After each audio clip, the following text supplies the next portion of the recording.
आलोक TV Kandhamal जिल्लार नुआगाँ block अंतर्गत मंडगुड़ा पंचायतर कपुगुड़ा ग्रामवासी रास्ता समस्या को नहीं एक अभिनव ढंगरे प्रतिवाद करिसंती।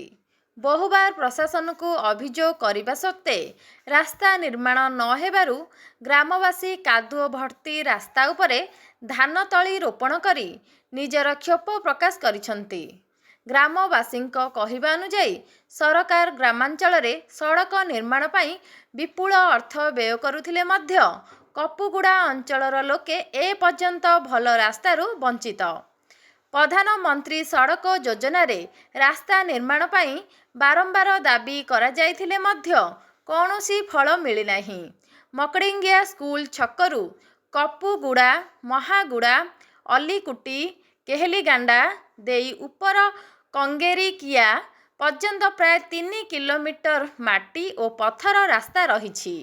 एही रास्ता उपरे 700 रु अधिक लोक निर्भरशील। वर्षा दिने रास्ताटी संपूर्ण कादुओरे परिणत हेउथिबारु छात्र छात्रींक विद्यालय जीवा रोगी को हॉस्पिटल नेबा और जरूरी कालीन सेवा पहुँचबारे गुरुतर समस्या देखा जाउछि। प्रशासनर दृष्टि आकर्षण पाई ग्रामर पुरुष और महिला माने एकाठी होई कादुओ रास्तारे धान तली रोपण करी प्रतिवाद जणाइथिले।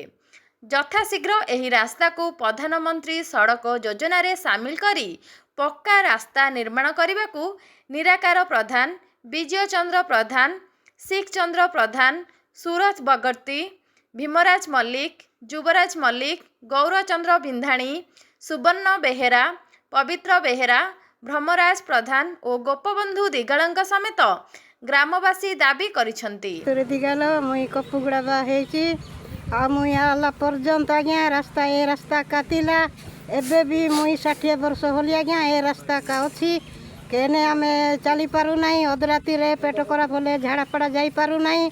आउ आंटेला का बुड़ुची कादू है कि आमे पड़ी डुड़ी होई कि मरुची। जू पानी देइतिला आज्ञा नालो पकाइले पानी देले नाही। आमे कुआरू केडे कष्ट रे आनी कि आमे पानी भूई कि आनी कि रुसाई करी खाउछु। आउ दया करी आज्ञा ए रास्ता टी आमको दया करी देले कानी बोलो होंता। ब्यूरो रिपोर्ट आलोक टीवी।